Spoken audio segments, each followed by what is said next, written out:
The Obama administration recently announced rules that it would reduce carbon pollution from existing power plants 30% by the year 2030.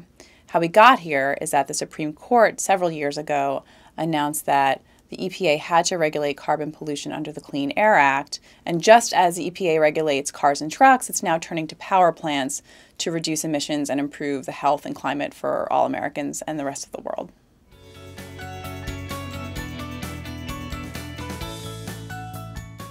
For every dollar invested in this plan, there will be $7 to $12 of benefits. And by 2030, there will be between $55 and $93 billion of net climate and health benefits. This rule is going to spur what we're already seeing in our clean energy economy. It's going to increase energy efficiency, energy retrofits, and clean energy investment for years to come. In fact, one study has shown that there could be as many as 274,000 new jobs associated with this rule.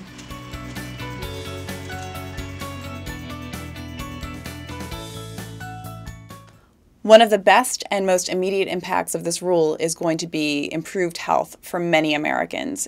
It's estimated that in the first year alone, this rule will prevent 100,000 asthma attacks because of reduced particle pollution and ozone. It's also estimated to reduce 2,100 heart attacks in its first year of implementation. And by 2030, we expect that 6,600 premature deaths will be avoided, all as a result of this rule.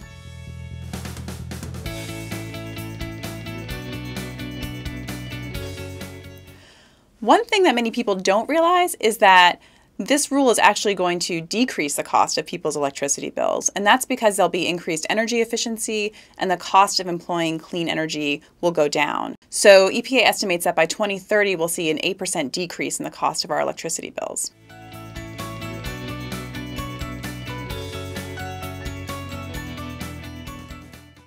This rule is a very important step in addressing the impacts of climate change. And make no mistake, these impacts are very real. Between 2011 and 2013, there were $208 billion in damages just from the most extreme weather events, and even more devastatingly, more than 1,200 fatalities.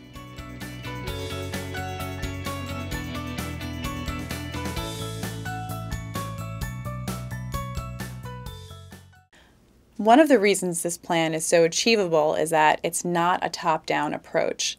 The proposed plan allows states to choose what works for them, with the recognition that what works for Ohio may not be the best solution for Texas, and vice versa. It's important to remember that this is a proposed rule, and in the next coming months, the public will have the opportunity to weigh in on how these rules and their implementation will protect their health, our economy, and our planet.